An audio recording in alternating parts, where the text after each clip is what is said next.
Nah, peran zinc dalam menangani mikroba adalah dengan cara meningkatkan jumlah dan fungsi sel-sel imun dalam tubuh.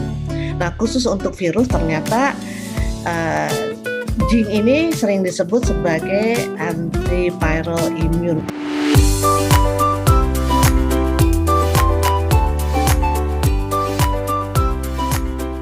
Salam damai, bahagia, dan sejahtera selalu. Kali ini saya akan berbicara tentang peran zinc dalam meningkatkan daya imun tubuh.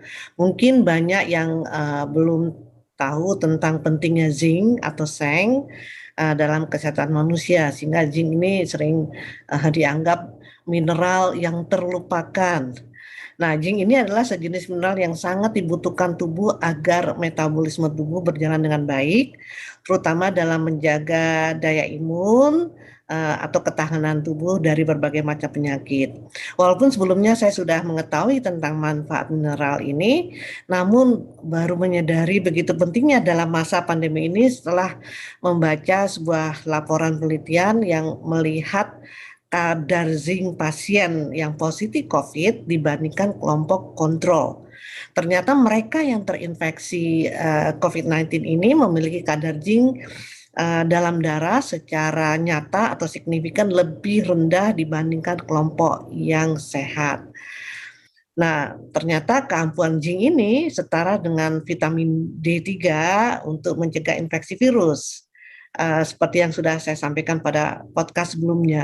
Banyak sekali juga sudah diteliti manfaat zinc, ya misalnya di Spanyol, yang menunjukkan mereka yang meninggal dunia akibat COVID-19 memiliki kadar zinc dalam serum darah sebesar 43 mikrogram ya per desiliter dibandingkan kelompok yang sembuh sebesar 63,1 mikrogram. Jadi kadar zinc dalam darah itu dapat membantu pasien COVID untuk selamat. Ya, nah ini ada referensi ilmiahnya dalam deskripsi di podcast ini.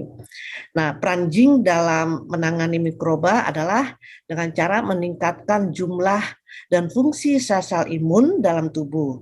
Nah, khusus untuk virus ternyata zinc ini sering disebut sebagai antiviral immune atau mineral antivirus yang dapat melindungi sel membran agar virus tidak masuk ke dalam sel. Jadi kalau sel membrannya itu diproteksi dengan zinc, itu tidak bisa tembus ke dalam sel. Kita tahu bahwa virus itu berbahaya apabila sudah masuk ke dalam sel.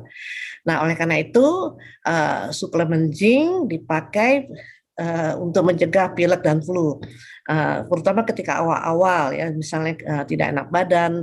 Kalau saya sering kalau udah mulai perasaan nggak enak itu langsung aja minum suplemen zinc sebesar 60 sampai 75 miligram.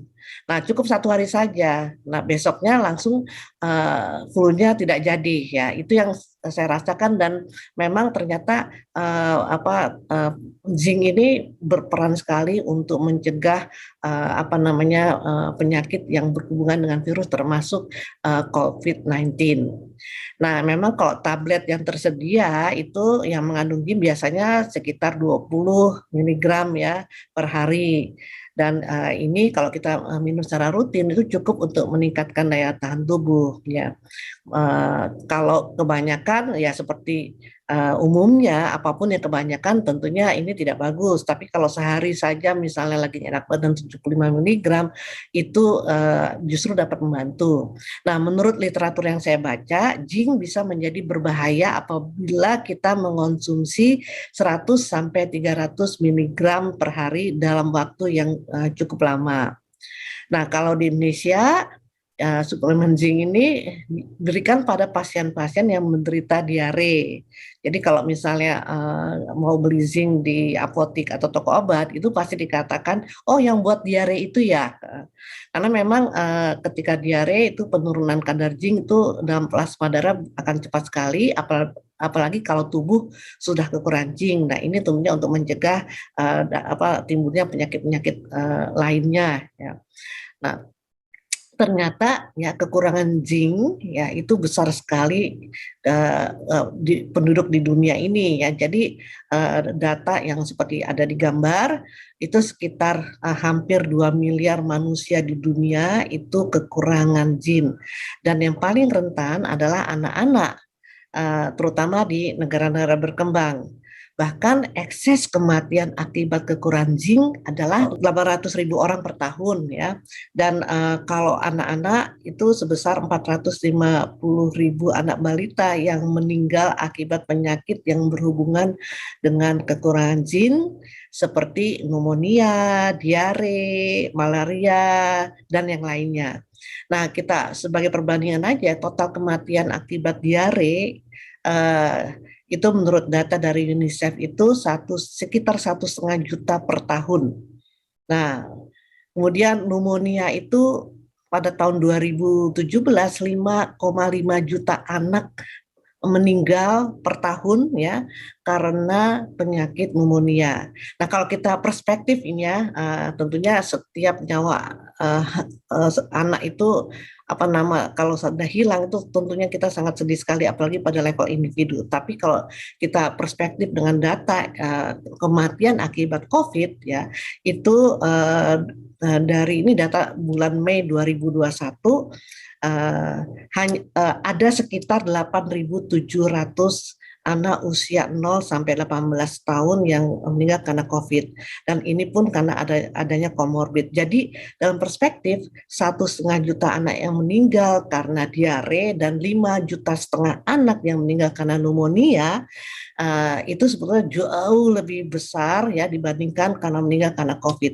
Tapi kenapa reaksi kita kok terhadap COVID pada anak-anak ini berlebihan sehingga banyak orang tua yang kelihatannya takut sekali ya sehingga itu sampai paranoid ya sampai takut anaknya untuk dimasukkan ke sekolah dan sebagainya. Oke, anyway. Nah, jadi selain untuk daya imun tubuh, peran zinc untuk tumbuh kembang anak itu sangat besar sekali ya. Misal untuk tinggi badan, pertumbuhan tulang, pertumbuhan otak ya seperti yang ada di gambar. Nah, jangan-jangan ya tingginya angka stunting balita di Indonesia itu mungkin salah satu penyebabnya adalah kekurangan zinc. Kalau kita lihat dari peta, ternyata Indonesia itu termasuk dalam zona merah sebagai negara yang lebih dari 25% penduduknya kekurangan mineral zinc. Berarti asupan zinc dari makanan kita itu masih rendah. Jadi ini tentunya akibatnya mungkin angka morbiditas atau ya penyakit yang berhubungan dengan zinc itu cukup tinggi di Indonesia. Nah, misalnya salah satunya stunting ya kita cukup tinggi dan nomor 4 terburuk di dunia untuk stunting. Padahal Indonesia seharusnya ya dari segi suplai makanan itu sudah cukup. Nah, dari mana sumber zinc ini? Zinc terdapat pada berbagai jenis makanan ya seperti seafood, biji-bijian, wijen, biji semangka, biji bunga matahari, kacang-kacangan. Mungkin saja kita kurang konsumsi makanan tersebut ya sehingga kita termasuk negara yang zona merah kekurangan zinc. Nah, seharusnya pemberian suplemen zinc perlu dilakukan agar daya imun tubuh, terutama pada anak-anak itu meningkat. Tapi herannya kenapa ya kok tidak terdengar himbauan untuk memberikan suplemen zinc pada masa pandemi ini. Nah, apa sih tanda-tanda kita kekurangan zinc? Misalnya kalau kita merasa kok sering mudah sakit, kemudian ada kerontokan rambut atau wajah penuh jerawat, nah kemungkinan besar ya Anda itu kekurangan zinc. Jadi minumlah tablet suplemen zinc yang harganya sangat murah dan apa namanya itu bahkan dianggap obat yang ya mungkin dianggap obat murahan lah gitu ya, bukan obat maksudnya suplemen murahan. Nah tapi manfaatnya itu luar biasa.